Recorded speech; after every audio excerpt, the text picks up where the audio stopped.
Hujan turun deras malam itu, menamparkan wajah kota dengan dingin dan kelam. Petir sesekali membelah langit, memperlihatkan bayangan kumuh di bawah jembatan tempat seorang pria tua berbalut jaket sobek sedang mengais tumpukan sampah. Namanya Basir Gembel, panggilan yang ia terima tanpa pernah membantah. Di antara suara air yang menetes dari beton jembatan dan bunyi kaleng yang terguling, hidupnya berjalan tanpa arah, hanya ditemani bau busuk dan rasa lapar yang sudah jadi sahabat. Sambil memungut botol plastik dengan tangan gemetar, Basir menatap langit malam yang tampak seperti selembar kain hitam penuh luka cahaya. Ia mendesah pelan, "Mungkin besok Tuhan lupa lagi padaku," gumamnya lirih. Namun saat hendak melangkah pulang ke gubuk reyotnya, matanya menangkap sesuatu di balik tumpukan kardus dan sampah basah, sebuah tubuh manusia, tergeletak kaku, nyaris tak terlihat di antara genangan air dan sisa makanan busuk. Basir terpaku, detak jantungnya menggema di dada, antara takut dan penasaran. Ia mendekat perlahan, langkahnya menimbulkan cipratan lumpur. Tubuh itu ternyata milik seorang wanita muda. Wajahnya pucat seperti kertas, bibirnya membiru, dan di pelipisnya ada luka memanjang yang sudah mengering. Basir menggigil, bukan karena hujan, tapi karena rasa iba yang tiba-tiba menyesak dadanya. "Ya Allah, orang ini masih hidup atau sudah mati?" bisiknya seraya menunduk lebih dekat. Ia ragu, lalu menyentuh pergelangan tangan wanita itu. Ada denyut lemah, sangat lemah. Basir tersentak. Tanpa berpikir panjang, ia melepas jaket lusuhnya dan menyelimuti tubuh wanita itu. "Bertahanlah, Mbak, jangan mati di sini," katanya dengan suara serak. Hujan masih mengguyur tanpa ampun, tapi Basir tak peduli. Ia memapah tubuh wanita itu di pundaknya, terhuyung di antara dingin dan beban, lalu melangkah ke arah gubuknya yang hanya beratapkan seng berkarat. Perjalanan menuju gubuk itu seperti melawan badai. Lumpur menahan langkahnya, air sungai menggenang hingga lutut. Tapi di setiap langkah, ada tekad yang entah dari mana datangnya. Wanita itu terlalu rapuh untuk dibiarkan mati di jalan. Mungkin ini ujian, pikir Basir, atau mungkin, ini cara Tuhan menunjukkan bahwa bahkan di antara tumpukan sampah, masih ada sesuatu yang layak diselamatkan. Sampai di gubuk, Basir menyalakan lampu minyak kecil. Cahaya temaram menyorot wajah wanita itu yang kini terbaring di atas tikar pandan robek. Ia menatapnya lama, begitu asing, tapi sekaligus menimbulkan rasa tenang yang aneh. Ia membersihkan luka di pelipis dengan air hangat seadanya, lalu menutupinya dengan sobekan kain dari bajunya sendiri. "Kau jangan mati, ya, dunia sudah cukup kejam tanpa harus kehilangan lagi satu nyawa," katanya sambil menatap lekat wajah itu. Malam makin larut. Di luar, hujan masih menangis di atas atap seng, sementara di dalam gubuk kecil itu, dua manusia yang sama-sama kehilangan bertemu dalam diam. Basir duduk di sudut, menatap api lampu minyak yang bergetar. Ia tak tahu siapa wanita itu, dari mana asalnya, atau kenapa bisa terdampar di bawah jembatan kotor. Tapi untuk pertama kalinya dalam hidup, Basir merasa hidupnya punya arti, ada seseorang yang membutuhkan dirinya. Ketika fajar mulai menyingkap langit keabu-abuan, wanita itu menggeliat pelan. Bibirnya bergerak, suaranya nyaris tak terdengar. Di mana aku?" tanyanya lemah. Basir tersenyum samar, menatap dengan mata lembut yang jarang ia tunjukkan kepada siapapun. "Di tempat yang mungkin kotor, Mbak, tapi aman," jawabnya lirih. Dan di balik kata-kata sederhana itu, lahirlah kisah yang akan mengubah hidup mereka berdua, kisah yang bermula dari tumpukan sampah, namun berakhir sebagai cahaya bagi dunia. Pagi itu, sinar mentari menembus sela-sela atap seng gubuk Basir, menari di udara yang lembab dan berdebu. Hujan telah berhenti, namun bau tanah basah dan sampah yang menguap masih menyelimuti udara. Basir duduk di dekat tikar pandan, menatap wanita yang kini terbaring dengan wajah lebih tenang. Ia baru saja mengganti kain penutup luka di pelipisnya. Di antara dingin dan sunyi, Basir merasa ada kehidupan baru yang berdenyut di gubuk kecilnya, sesuatu yang belum pernah ia rasakan selama bertahun-tahun hidup sendirian.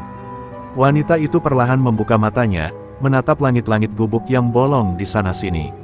Suara napasnya berat, seperti baru saja kembali dari perjalanan panjang. "Aku, di mana ini?" tanyanya pelan, suaranya serak dan gemetar. Basir, yang tengah menyiapkan air hangat di kaleng bekas cat, menoleh cepat. "Mbak sadar juga, alhamdulillah," katanya penuh lega. Ia tersenyum, senyum yang sederhana tapi tulus. Mbak di tempat saya nemuin Mbak semalam di bawah jembatan, kehujanan, hampir mati kedinginan. Wanita itu mencoba bangun, tapi tubuhnya terlalu lemah. Ia memegang kepalanya, matanya kosong. Aku, siapa? Suaranya pecah, seperti ada sesuatu yang retak di dalam pikirannya. Basir terdiam. Ia bukan orang berpendidikan, tapi cukup peka untuk tahu, wanita itu kehilangan ingatan. Ia menatapnya iba, lalu berkata perlahan, mungkin Tuhan belum mau Mbak ingat sekarang. Yang penting, Mbak hidup dulu. Ia lalu menambahkan dengan ragu, kalau boleh, saya panggil Mbak Leni aja, ya. Biar gampang. Wanita itu hanya mengangguk pelan. Hari-hari pertama berjalan dalam kesunyian yang aneh. Basir merawat Leni seolah ia bagian dari hidupnya sendiri. Ia merebus air dengan tungku kayu, menumbuk daun untuk obat luka, dan bahkan menjemur pakaian Leni yang semalam masih basah kuyup. Setiap kali melihat Basir sibuk mengurus dirinya, Leni hanya bisa menatap dengan mata yang berkaca-kaca. Ada sesuatu yang menekan dadanya, rasa syukur yang tak bisa ia ucapkan. "Kenapa Bapak menolong orang asing seperti saya?" tanyanya suatu siang. Basir hanya menjawab sambil tersenyum, "Karena saya juga pernah ditolong waktu saya nggak punya siapa-siapa. Jadi, giliran saya sekarang." Malam-malam di gubuk itu menjadi saksi perubahan kecil dalam hidup mereka. Leni mulai belajar membantu, menjerang air, menambal baju Basir yang sobek, membersihkan tikar, bahkan memasak nasi sederhana. Ia sering tertawa ketika Basir berusaha bercanda dengan logat kampungnya yang khas. Di antara obrolan kecil tentang hidup dan nasib, tumbuh keakraban yang hangat, seperti dua jiwa sebatang kara yang saling menemukan tempat untuk berlabuh. Namun di balik senyum lembut Leni, kadang matanya memandang jauh keluar jendela. Ada sesuatu yang tak bisa dijelaskan, bayangan samar, kilatan gedung tinggi, suara seseorang yang memanggilnya, "Bu Alena." Ia menggigil setiap kali mimpi itu datang di malam hari. Tapi begitu melihat Basir duduk di sampingnya, menjaga dengan mata sayu, ketakutan itu perlahan menguap. Ia belum tahu siapa dirinya, tapi ia tahu satu hal, pria tua pemulung ini adalah alasan ia masih hidup. Suatu pagi, Basir membawa cermin kecil yang ia temukan di antara sampah. "Biar Mbak bisa lihat wajah sendiri," katanya sambil tertawa kecil. Leni menatap pantulan dirinya, wajah yang asing namun terasa familiar. Ia menyentuh pipinya, menatap luka di pelipisnya yang mulai mengering. "Aku nggak tahu siapa aku," bisiknya lirih. "Tapi kalau boleh, aku mau tetap di sini dulu. Di tempat ini aku merasa tenang." Basir menatapnya lama, lalu mengangguk. "Selama Mbak mau, gubuk ini rumah Mbak juga." Dan hari itu, di bawah langit yang mulai biru setelah musim hujan panjang, dua dunia yang tak seharusnya bertemu perlahan menyatu dalam satu atap reyot. Basir tak tahu bahwa wanita yang sedang ia panggil, Leni, itu dulu hidup di dunia yang berjarak sejauh langit dan bumi dari dirinya. Tapi baginya, nama, masa lalu, dan harta tak pernah penting. Yang penting hanyalah satu, bahwa untuk pertama kalinya dalam hidup, ia punya alasan untuk pulang lebih cepat dari tempat memulung. Hari-hari berlalu seperti aliran sungai yang tenang di bawah jembatan tempat Basir dulu menemukan Leni. Gubuk reyot yang dulu hanya dipenuhi bau anyir dan sunyi kini berubah menjadi tempat yang hangat. Di pagi hari, suara sendok beradu dengan kaleng bekas menjadi musik kecil yang mengiringi hidup mereka. Leni menyiapkan sarapan seadanya dari bahan yang Basir bawa, nasi sisa, sayur daun singkong, atau kadang hanya air garam. Tapi entah mengapa, semuanya terasa lebih nikmat sejak Leni hadir di sana. Basir sering tertegun memandangi pemandangan sederhana itu. Leni yang dulu pucat dan lemah kini mulai tertawa, rambutnya ia kepang seadanya, dan wajahnya mulai berisi. Ia tampak seperti bunga liar yang tumbuh di antara reruntuhan kota, rapuh tapi tegar. "Mbak Leni, nanti sore ikut saya." "Iya. Kita cari botol plastik di tepi rel. Lumayan kalau dijual, bisa beli minyak goreng," ucap Basir sambil menyiapkan karung lusuhnya. Leni mengangguk, tak jijik atau malu. Ia bahkan tersenyum. "Kalau bareng Bapak, saya berani kemana aja." Siang itu, keduanya memulung di bawah terik matahari. Leni tak lagi terlihat seperti wanita asing yang hilang arah, ia memungut botol dengan cekatan, bahkan menertawakan anak-anak kecil yang mengejek Basir.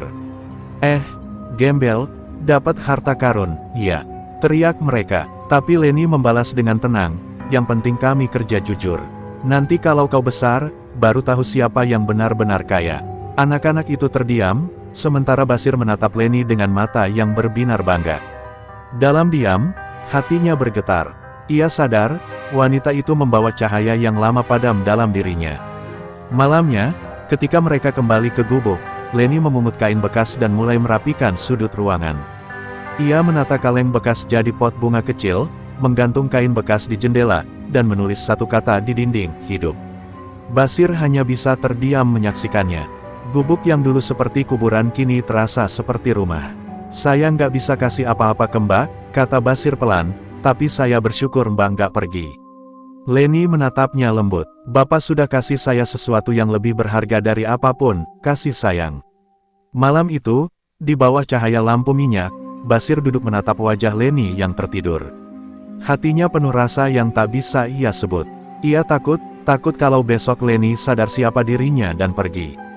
Tapi di sisi lain, ia juga berdoa agar wanita itu tetap di sini, di gubuk kecil yang kini penuh arti. Ia menarik selimut tipis ke pundak Leni, lalu berbisik, tidurlah, Mbak. Dunia boleh hina sama saya, tapi saya nggak akan biarkan dunia nyakitin kamu lagi. Beberapa minggu kemudian, Leni mulai mengenal lebih dekat dunia Basir. Ia ikut memberi makan kucing liar, berbagi makanan dengan anak-anak jalanan, dan bahkan menolong nenek tua yang sakit di pinggir jalan. Semua itu membuat Basir bangga sekaligus heran, bagaimana bisa seseorang yang kehilangan segalanya masih punya hati seindah itu. Tapi Leni hanya menjawab setiap kali ditanya, mungkin karena dulu aku pernah dicintai, walau aku lupa oleh siapa. Kalimat itu membuat Basir terdiam lama. Suatu sore, setelah hujan deras, Basir menemukan Leni duduk di depan gubuk menatap langit jingga. Air matanya mengalir tanpa suara. Kenapa nangis? Tanya Basir cemas. Leni menggeleng, tersenyum sambil menatap senja. Aku nggak tahu, Pak. Tapi langit ini, rasanya seperti pernah kulihat dari jendela tinggi sekali. Tapi sekarang aku di sini, di tanah. Mungkin Tuhan mau aku belajar tentang rendah hati. Basir tak menjawab, ia hanya duduk di sampingnya, membiarkan senja menyatukan dua luka yang sedang sembuh perlahan. Dan di antara suara jangkrik yang mulai menggema dari balik semak, Basir menatap gubuk reyotnya yang kini bercahaya oleh lampu kecil dan tawa seorang wanita yang dulu ia temukan di antara sampah. Ia tersenyum, lalu berbisik pada dirinya sendiri. Ternyata kebahagiaan itu nggak harus mahal. Kadang cuma butuh hati yang mau menyapu luka orang lain. Malam itu, di bawah langit yang mulai gelap, gubuk Basir bersinar lembut seperti lilin kecil di tengah gelapnya kota, tanda bahwa di antara tumpukan sampah dan hidup yang kotor, masih ada cinta yang suci. Angin dini hari berhembus lembut, membawa bau tanah basah yang menembus celah gubuk reyot itu. Basir terbangun karena mendengar suara rintihan pelan. Ia menoleh dan melihat Leni menggeliat dalam tidurnya, wajahnya pucat, napasnya berat. Jangan dorong aku, gumamnya sambil menepis udara kosong. Basir buru-buru mendekat, mengguncang bahunya perlahan. Mbak, bangun, mimpi buruk. Ya. Leni membuka mata dengan mata yang berlinang air mata. Ia menatap Basir, kebingungan dan ketakutan. Aku melihat seseorang, mendorongku, lalu aku jatuh, semuanya gelap. Basir terdiam. Ia tahu Leni sering bermimpi aneh, tapi kali ini terasa berbeda. Matanya memantulkan ketakutan yang nyata, seolah potongan masa lalunya perlahan menembus kabut amnesia. Ia menepuk bahu Leni dengan lembut. Itu cuma mimpi, Mbak. Udah, tenang dulu. Kadang kenangan yang nyakitin suka datang lewat tidur. Leni menunduk, berusaha menahan tangis. Tapi, rasanya nyata, Pak. Aku ingat suara, seseorang memanggil namaku, bukan Leni, tapi Al. Suaranya terhenti, gemetar. Hari itu, Leni lebih banyak diam. Saat Basir mengajaknya memulung, ia berjalan dengan tatapan kosong, pikirannya melayang entah kemana. Di sela tumpukan sampah, ia menemukan gelang logam kecil yang entah dari mana datangnya. Di permukaannya terukir huruf AW. Ia memungutnya perlahan, menatapnya lama, lalu memegang dada seolah sesuatu di dalam dirinya bergetar hebat. Aku, seperti pernah punya ini, bisiknya. Basir menoleh, melihat gelang itu, tapi tak banyak bicara. Ia hanya tahu, sesuatu di diri Leni sedang mulai terbuka. Malamnya, saat mereka makan nasi sisa di bawah cahaya lampu minyak, Basir memperhatikan Leni yang terus menatap gelang itu. Mbak, kalau ingatan itu balik, jangan takut, ya. Kadang Tuhan sembunyikan masa lalu biar kita bisa sembuh dulu. Leni menatapnya dengan mata sendu. Tapi kalau masa laluku bukan sesuatu yang indah, Pak. Kalau aku ternyata orang jahat. Basir tertawa kecil, menatapnya lembut. Orang jahat nggak akan nanya hal itu, Mbak. Yang jahat itu yang udah tahu salah, tapi masih nyakitin orang lain. Kata-kata itu membuat Leni diam lama. Dalam hatinya, ada rasa hangat yang menenangkan di tengah ketakutannya. Beberapa malam kemudian, Leni kembali bermimpi. Ia berdiri di ruang besar dengan dinding kaca, memakai pakaian rapi, dan banyak orang menunduk padanya. Di tangannya ada berkas bertuliskan, Wijaya Corp. Tapi kemudian wajah-wajah itu berubah, ada seseorang yang menatapnya penuh kebencian, lalu dorongan keras di punggungnya, dan gelap. Ia terbangun sambil berteriak. Basir langsung menyalakan lampu minyak. Mbak, tenang. Tapi Leni menangis, memegangi kepala. Aku ingat, aku jatuh. Aku didorong seseorang.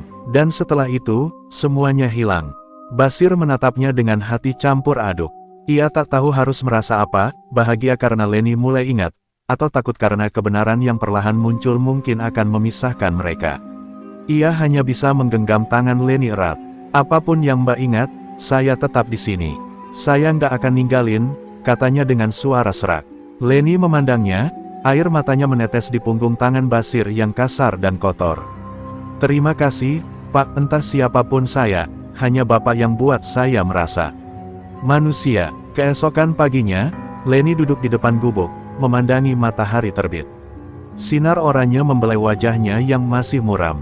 Di pangkuannya, gelang Awe itu bersinar lembut.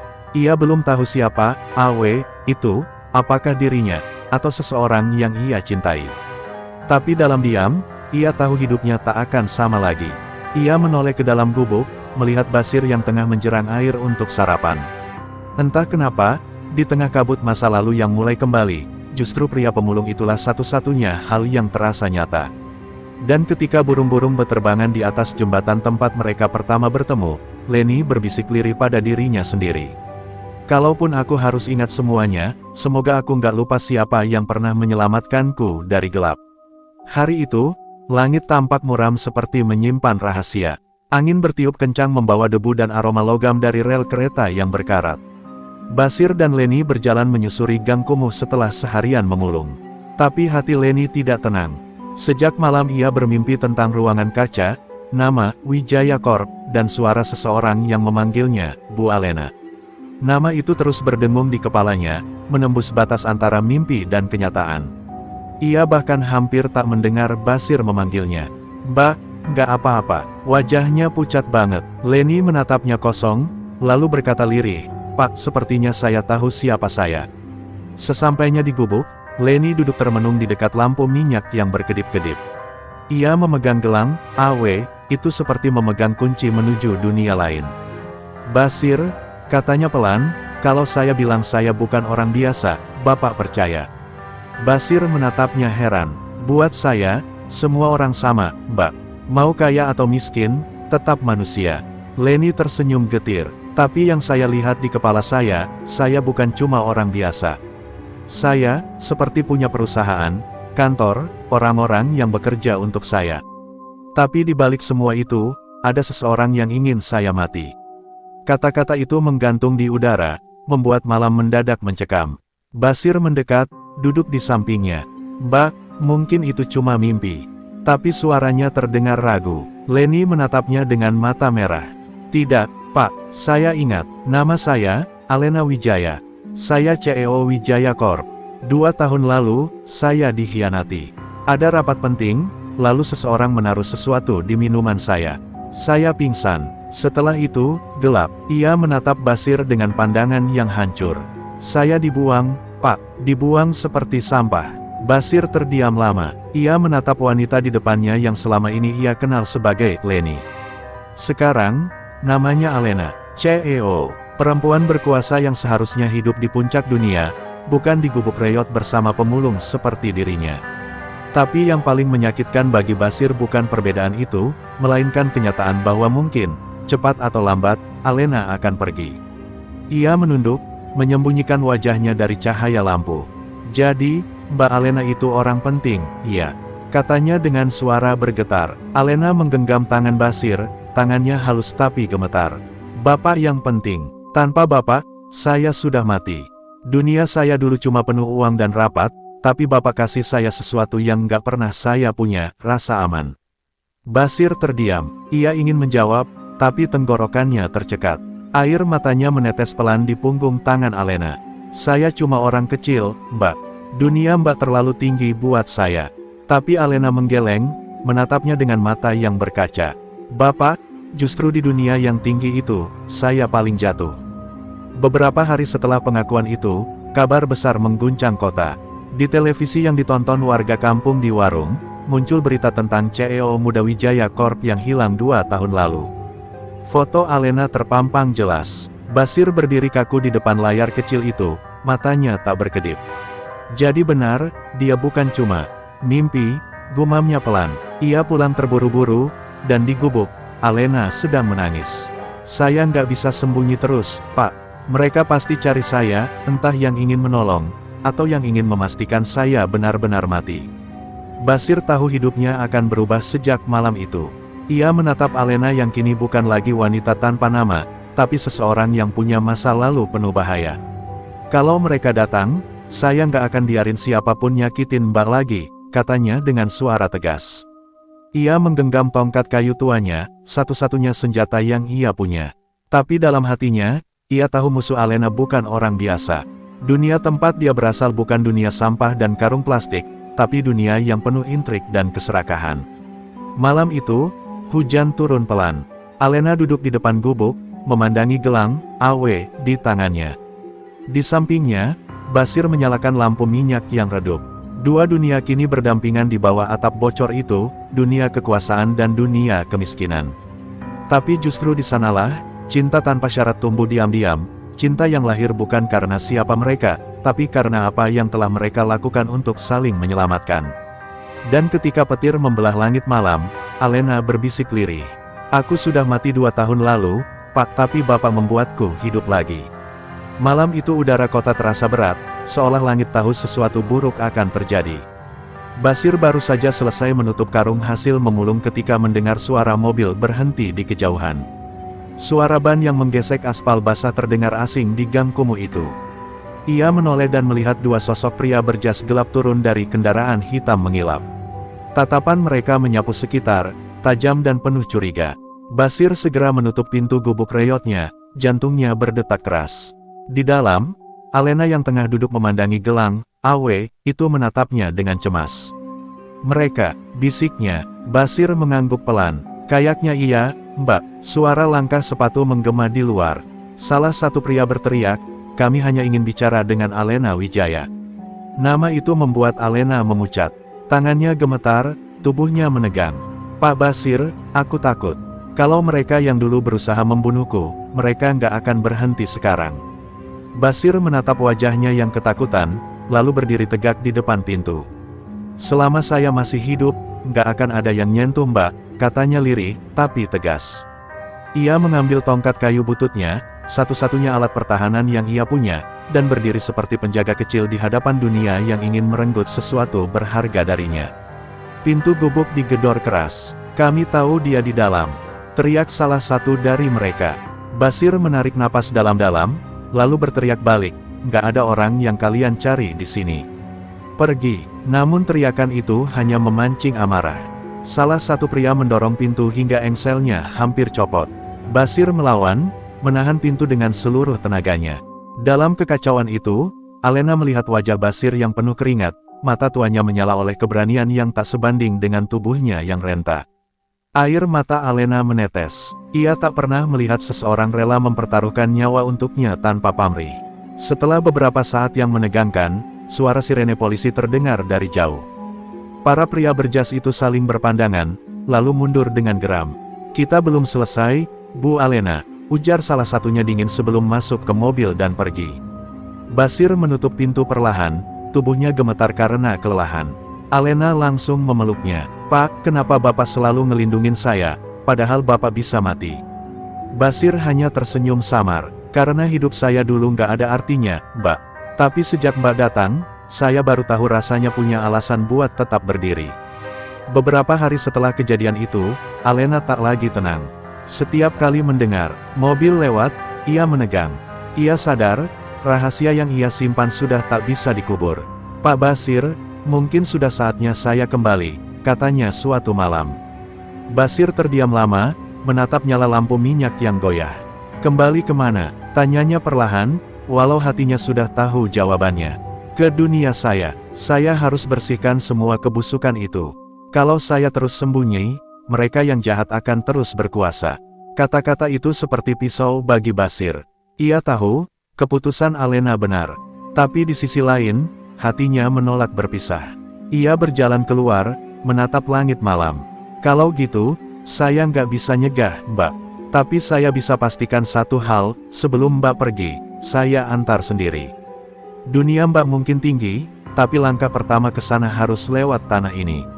Saat ia berbalik, Alena berdiri di pintu dengan air mata mengalir di pipinya. "Pak, saya nggak akan pernah bisa balas semua ini." Basir mendekat, menepuk bahunya pelan. "Nggak perlu dibalas. Cukup jangan lupa sama gubuk ini, itu udah cukup." Malam itu, keduanya duduk diam di depan gubuk. Tak ada tawa, tak ada kata-kata, hanya keheningan yang berat seperti perpisahan yang tak terucap. Angin membawa bau hujan, dan lampu minyak berkedip lemah. Di mata Alena, Basir bukan lagi pemulung tua, tapi pelindung, malaikat yang Tuhan kirimkan saat dunia membuangnya. Dan di mata Basir, Alena bukan lagi wanita asing dari dunia yang jauh, ia adalah cahaya yang membuat hidupnya yang kelam menjadi berarti. Ketika fajar mulai menembus langit, Alena berbisik dengan suara bergetar.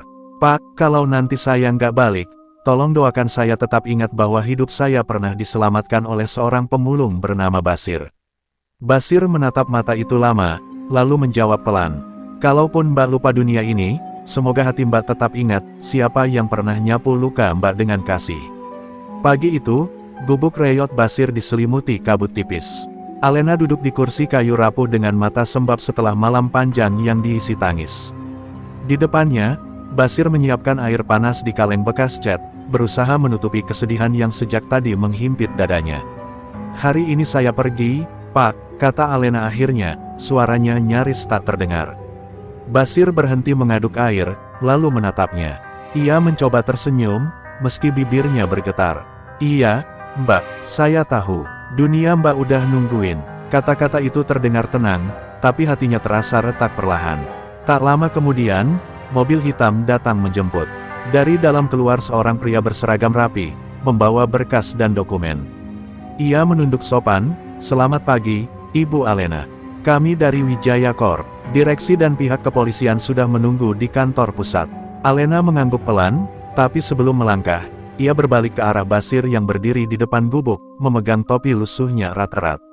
"Pak Basir," suaranya gemetar, "terima kasih untuk segalanya." Basir menunduk dalam, menahan air mata. "Saya cuma ngelakuin apa yang manusia harus lakuin. Tolong jaga diri, Mbak. Dunia di luar sana nggak sebaik hati." Mobil itu perlahan melaju, meninggalkan gang kumuh yang selama 2 tahun menjadi tempat perlindungan Alena. Dari jendela belakang, ia menatap gubuk kecil yang makin lama makin mengecil, sampai akhirnya hilang di balik kabut. Di dalam mobil, air matanya jatuh tanpa bisa ditahan. Di kursi depan, asisten pribadinya berkata, "Selamat kembali, Bu. Semua orang menunggu Anda." Tapi Alena hanya berbisik lirih, "Tidak semua orang." Sementara itu, di gubuk yang sepi, Basir menatap jalan kosong tempat mobil tadi menghilang. Angin meniup tirai lusuh yang digantung di jendela. Tak ada lagi tawa, tak ada lagi suara langkah ringan yang menyiapkan nasi pagi. Hanya sunyi, dan suara kaleng beradu ditiup angin.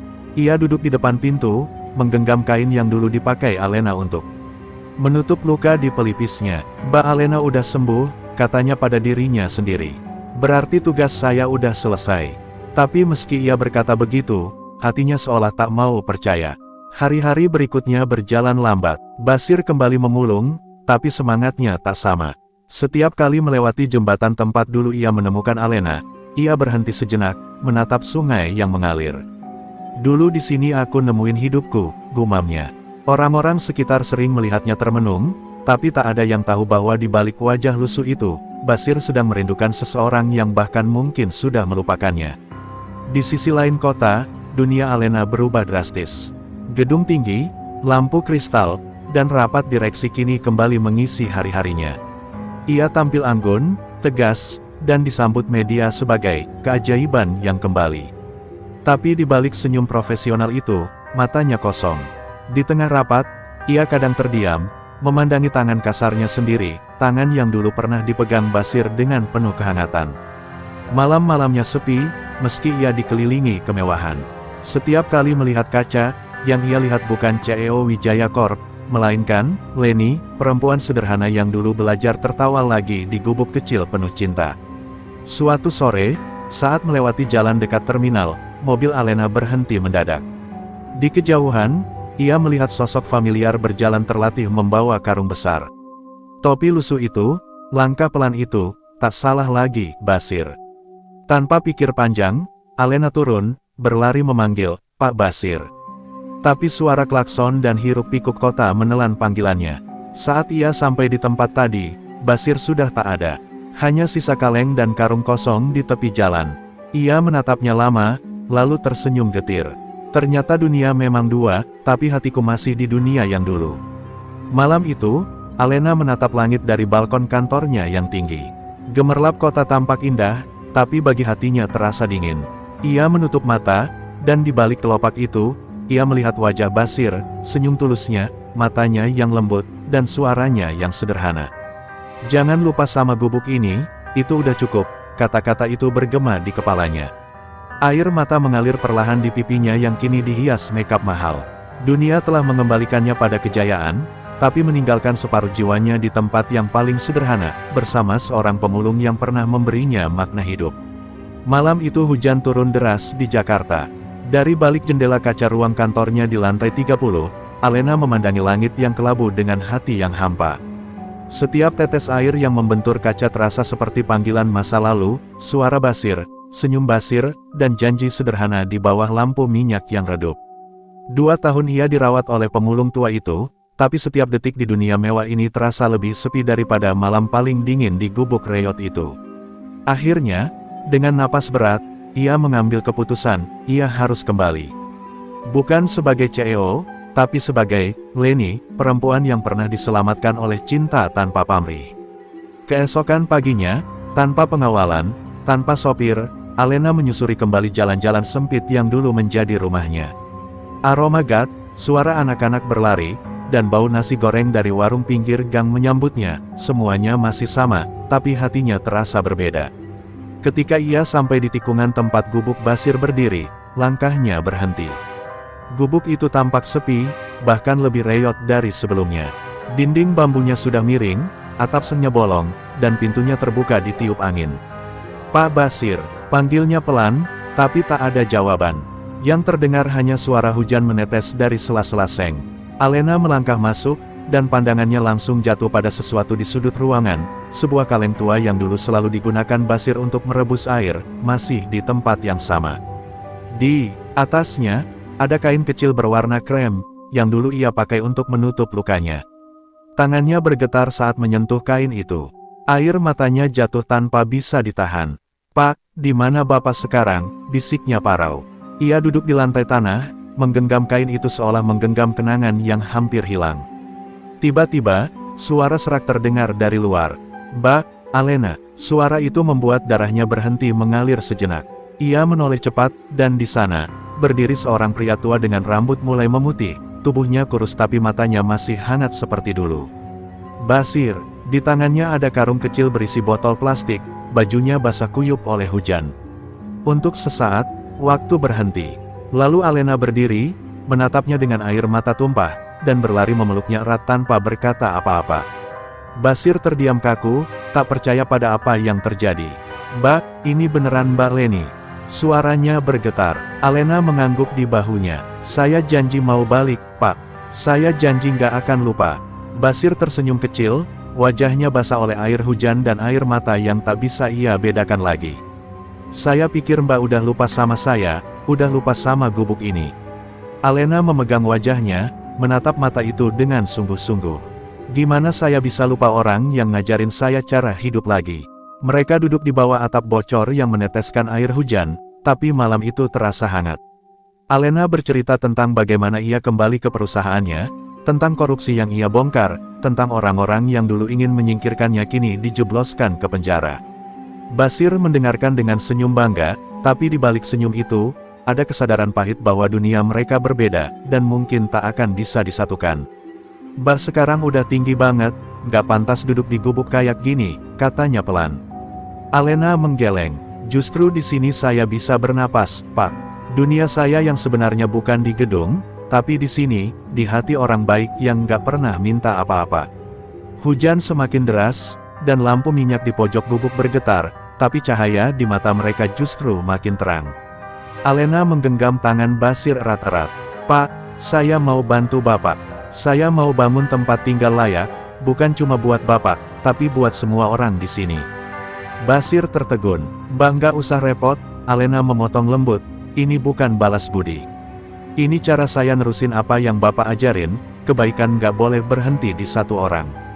Malam itu, untuk pertama kalinya setelah sekian lama, gubuk kecil itu kembali penuh cahaya dan tawa. Dua dunia yang dulu terpisah kini bersatu dalam satu ruang sempit, tapi penuh makna. Di luar, hujan masih turun, menari di atas atap seng yang berlubang, tapi di dalam, dua jiwa yang terluka akhirnya pulih, bukan karena waktu, tapi karena cinta yang sederhana dan tulus. Pagi itu, matahari menyapa gang kumuh dengan sinar lembut. Tapi bagi para penghuni di sana, hari itu terasa berbeda. Sejumlah pekerja berseragam datang, membawa material bangunan, semen, dan kayu. Di tengah kerumunan, berdiri Alena, mengenakan pakaian sederhana, kemeja putih dan celana jeans lusuh. Di sampingnya, Basir berdiri dengan karung di punggungnya, tapi kali ini bukan untuk memulung, melainkan untuk membantu membangun harapan. "Pak, kita mulai dari sini," kata Alena sambil menunjuk lahan kosong di dekat sungai. "Kita bangun rumah kecil buat orang-orang yang Bapak bilang perlu tempat tinggal. Tempat ini bakal jadi awal baru buat banyak orang." Basir hanya bisa menatapnya dengan mata berkaca-kaca. "Bangga main-main?" tanyanya pelan, seolah takut harapan itu hanya mimpi. Alena menatapnya lembut. "Saya nggak pernah serius kayak gini sebelumnya, Pak. Semua yang saya punya sekarang bukan buat saya lagi, tapi buat orang-orang yang pernah bikin saya hidup." Kalimat itu membuat Basir menunduk. Ia merasa dadanya hangat, bukan karena matahari, tapi karena perasaan bangga yang tak bisa dijelaskan. Hari-hari berlalu. Gubuk-gubuk lama mulai berubah jadi rumah sederhana tapi kokoh. Anak-anak berlari-lari di antara tumpukan pasir, ibu-ibu tersenyum sambil membantu mengaduk semen, dan suara tawa menggantikan lenguhan lapar yang dulu memenuhi gang itu. Basir menjadi semacam mandor kecil, memberi semangat pada para pekerja. "Ayo, dikit lagi, buat anak-anak kita," teriaknya dengan tawa renyah. Alena melihatnya dari jauh, dan dalam hati berbisik, inilah wajah pahlawan yang sesungguhnya. Namun di balik semua itu, badai mulai mendekat. Salah satu direktur lama dari perusahaan Alena, yang merasa dirugikan karena dipecat akibat korupsi, mulai menyebarkan fitnah di media. Alena Wijaya pura-pura dermawan, padahal mencuci nama baik. Begitu bunyi salah satu berita di televisi. Saat kabar itu sampai ke telinganya, Alena hanya diam. Tapi Basir tahu, di balik diamnya, ada luka lama yang kembali terbuka. "Mereka nggak tahu apa-apa, Pak," katanya lirih malam itu di depan gubuk. Basir menatapnya dan berkata dengan tenang, "Biarlah, Mbak. Orang baik nggak perlu bukti, cuma waktu yang bakal nunjukin." Beberapa hari kemudian, hujan besar mengguyur. Sungai di dekat pemukiman meluap, airnya naik dengan cepat dan menghanyutkan sebagian bangunan yang baru berdiri. Orang-orang panik. Basir langsung terjun membantu, mengevakuasi anak-anak ke tempat yang lebih tinggi. Alena ikut turun ke lumpur, bajunya kotor, wajahnya penuh tanah, tapi ia tak peduli. "Pak Basir, di sana masih ada ibu-ibu yang terjebak," teriaknya. Basir berlari ke arah yang ditunjuknya, menembus arus deras tanpa ragu.